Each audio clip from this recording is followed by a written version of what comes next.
These are the best 8 war defensive teams right now in Marvel Strike Force, or at least these are the best that I'm using right now. And to discuss it, I got my brother OhEmGee with me. And if you're ready to see what are the best teams I'm using on war right now, that got me a few defensive wins in Platinum too. OhEmGee, tell them what to do. Let's go win with the team we don't get to see win. ValleyFlyin.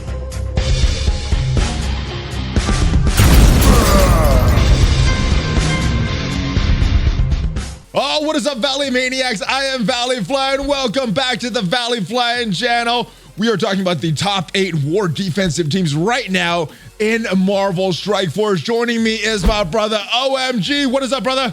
What's up, my guy?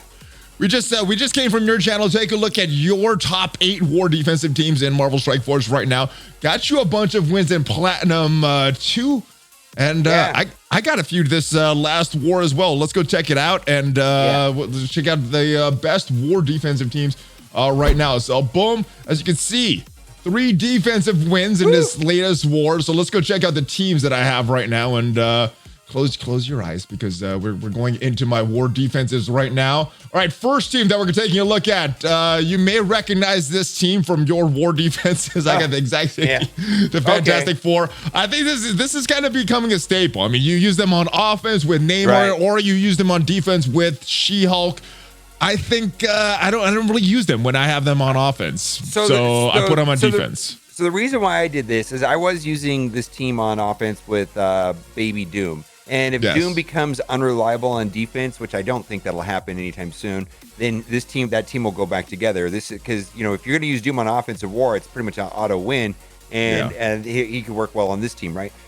Here's the thing: is that there's a lot of great offensive war teams out there right now. With Shadowlands and so on, and X Factor. It's just like this is a dedicated defensive war team. It's just take a little bit of extra work for your opponent to be. They can't. It's not an auto win. It's nothing special. It's more work than the value that my team is worth. Right. That's kind of what we're trying to do. Yeah. Another thing too is Namor. I feel has a reasonable home on X Factor right now. Anyways, so there you go. I use X Factor and Namor as well. So maybe when I get Doom, I'll pull these guys off a defense, experiment with them on offense a little. But I don't have Doom yet, so this is where they're relegated to because I would not be using these guys on offense, and they can pose some tricks for some people sometimes on defense. Yeah, and so what I mean by Baby Doom is that Doom is not that great until he's the second run, right? And so you're gonna want to use your Baby Doom, and he worked amazingly well. Oh, and so in between your first and second run, you had a Doom decent enough on offense, but not strong enough to place on defense. I got it. I never lost with that team on offense, and it was a Baby Doom. What do you get, like a 2-5 Doom, and then eventually you get a 4-7 Doom. So there you go. All right, that sounds like a good strategy because I'm almost done with my first run of Dark Dimension 4, and I think it's going to be a little while before I get finished with that second run. So that's probably going to be an option in a few weeks. All right, moving on to this next team. Now, surprisingly, I know there's a surprise. This still gets some defensive wins or some combat cancels. I guess people are going with different teams, and the vision is screwing the teams up or something, or Ghost is screwing it up or something. Right. But surprisingly, this old team still gets defensive wins in Platinum 2 once in a while. So yeah. Well, you know what I would do on that team though? I would move Rocket and Ghost around, and let Star-Lord fuel the energy and get a turn 1 Ghost ultimate. That seems way scarier than a Rocket ultimate. Let's do that right now. Now. Yeah, I mean that's even better. Because Ghost is actually, I'm pretty sure your Ghost is scarier than Rocket, and a turn 1 Ghost ult can probably be pretty scary. This team is fine. I think there's a lot of counters for it, and basically, Ghost is a hassle. She's just a hassle, and there's a lot of synergy here with Tech. I've ran this team for a long time. I think the team is great. The whole team spawns with defense up because of vision. You've got the triple tap with Rocket and Star-Lord turn 1, and then maybe if you get a turn turn 1 Ghost Hulk, good night, man. That could be a problem. That could be a problem. And if the AI ability blocks the right target in the other team, depending who they're using, it could be an issue. So especially there's some problems with going against this team. You actually have to think about it. There's counters, but there's counters to all teams. But anyways, and some RNG. All right, this is the one that I'm really not satisfied with, but. I don't know what to do with these characters, so we just came from your video. You're using Red Guardian in a different way. I'm probably going to be using it in a way you use your Red Guardian in your video, but this is just an issue right now, and hopefully getting some defensive wins from some military synergy and war. This team might be replaced by Axeman very soon, though, on the war defense. Yeah, I don't like that team. It pulls some decent wins. I mean, some decent teams to beat it, but doesn't really win. Do you have the T4 on Merc Sniper? Because the whole thing is Merc Sniper's T4. I put a lot into this team, and it didn't work, so now they're here. I've been blindsided by this team before. I guess, I don't know. There's a time, first of all, the T4 on Merc Sniper gives the team a 30% offense or military, 30% offense on war. And so I got wrecked by a big Punisher. And you know what I mean? A big Punisher, a big Captain Marvel can be a problem. You can't just sleep on this team. I've seen people do this on defense. And if you get wins, I'd keep it. It doesn't get wins, but it does draw some bigger teams. That'd be the only saving grace of this team. But this is the issues. See, I don't want to put the T-FAR on Merc Sniper, and I don't want to put any resources into Yelena. And so that's the reason why I haven't. Hopefully they get a nice rework in 5.3 in just a couple days, and this team gets off of this team, goes to offense, and it makes sense to put Axeman here instead. So probably going to be Axeman in a couple days. Hopefully, I'm crossing my fingers that they get a nice rework.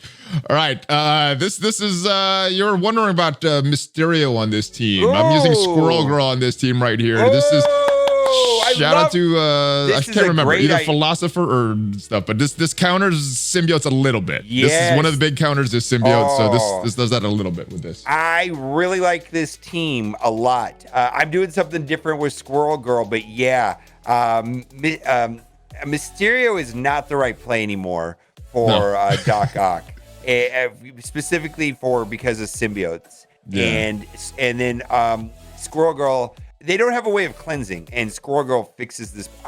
This is a great team. I like this team right here a lot. I'm pretty sure Philosopher recommended this a little while ago. If not, it was one of my alliance mates, Commander, but one of them recommended this, and this is pretty solid. Pretty standard defense fare here with the Wave 1 Avengers with Thor. I think most people are going towards that. Yeah, right go now. Back a little bit. I want to see your power levels on your Thor and your Hulk, man. It's not ideal. It's not ideal. It's not where it's supposed to be. It. My head's in the way. Okay. Okay. Oh, yeah. I would definitely dump this some is not resources. Ideal. No, yeah. If you could put some resources into your Hulk, I think that would be pretty well spent. Or if you have extra resources, but taking Hulk to 14 makes that team a lot better. Yeah, so I'm trying to build up my Grenadier because we did a video a few days ago on War Offense, and that was a little more of a problem when I built up my Zemo for the skill lanes in Doom. That just threw off that whole War Offense team. So all of my resources right now, unfortunately, are going to that Grenadier. Hulk is a luxury 14. My goodness, I mean, I think until you get through GD4, I wouldn't put any of those orange gears any characters other than your GD4 characters, right? Yeah, I mean, this is something I wanted to clear up for a while, but just defensive war teams go last as far as priority. So this is after I'm done with a lot of other stuff. Then this gets taken care of, but Doom raids, all this other stuff, and DD4. Just this has been put on the back burner. But yeah, Thor needs more love. Hulk needs more love for this team to work properly. Pretty standard Merc team right here, but it may be shifting based on what I saw in your defensive squad. But Mercs, I mean, they are what they are. They usually pull X factors, so that's a good thing if you're removing X factor from an enemy team. I'm surprised that you don't have Merc Riot Guard sandwiched in between at least Taskmaster, at least not next to Merc Lieutenant and Taskmaster. You want the deflects to go to Killmonger? I think this was switched up with other people here, and then it made sense at one time, and then I just replaced the people and then put the people in, and it wasn't there's also an advantage to having Merc. There's an advantage to having Merc Lieutenant next to a character, at least adjacent to. Anyways, I don't like your team placement. Well, this team is getting switched around. Okay, yeah, this team is getting a new member. This team is getting a new member here. But team placement on this matters because there's deflects that come from Riot Guard, and then there's also some healing from Merc Lieutenant on adjacent characters. So typically, you want to have at least Riot Guard adjacent to Merc Lieutenant. Gotcha. Yeah. So this is it's getting fixed. Okay. But yeah, this is the team. The Shuri Killmonger is pretty standard, and a lot of people still use it. It pulls that. Now this is probably the new flavor of the month that everybody's using. I'm seeing this all the time on War Offense. Usually takes a Black Order to beat this team, and once in a while we'll still get some defensive wins. Yeah, this is a crazy defensive war team. Two things I'll say about this team. This team may be being pulled apart because we saw the Colleen kit on Friday, and the two characters that could potentially counter her are going to be Silver Surfer and Black Bolt. So in the next month, this team might be completely unwound because of her. And otherwise, this has been a great team. Usually pulls a Black Order. Also, any character, Silver Surfer is a luxury to put there. He definitely makes the team way better. He makes every team a lot better, but do not put Nick Fury there. There's a lot of problems with using Nick Fury on this team. And I'm actually seeing more and more, less and less of this team, and more of the standard Nick Fury Shield team coming back. So that may be what people are doing with this team. If Black Bolt gets pulled and Silver Surfer gets pulled as well. Yeah, just putting that team back on and trying to soak up a Brotherhood or something. Yeah, the Colleen kit specifically looks like the only two characters that are going to counter her are going to be Black Bolt and Silver Surfer. So I'm very certain that her kit looked broken. By the way, she looks so good. I wonder what the rest of that team's going to look like.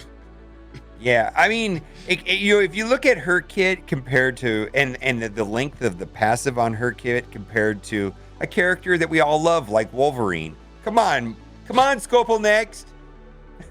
Have you ever heard of her before? This game? From the Netflix show, but before the Netflix show, no. Yeah, and then Wolverine gets no love. Oh, come on. That's kind of a problem with these hero collector games, right? They have all the popular characters released in the beginning, but through power creep, they're releasing less popular characters, but the less popular characters are more powerful than the more popular characters just because they've gotten released later. So that's kind of a standard issue that all these games have. All right, and this one, Sabertooth was on this team for a long time because they upgraded him to Sabertooth trash.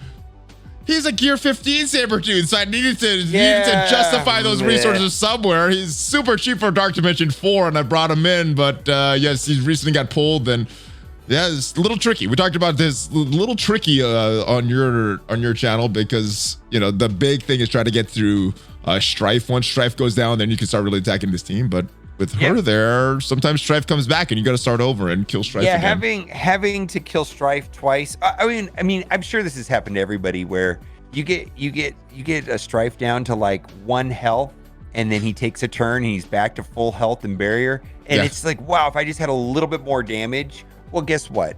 Having to kill him twice can be equally as bad, and so.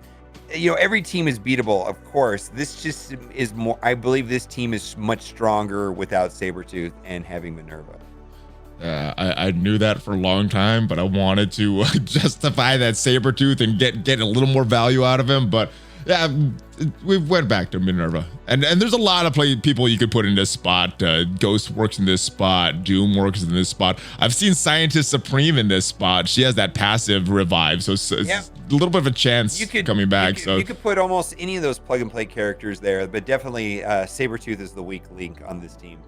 Yeah, unfortunately. So that's my squads. I know some of them looked very similar to yours. And some of them need to be changed around with their placement because I really like Squirrel Girl. I really like that Squirrel Girl on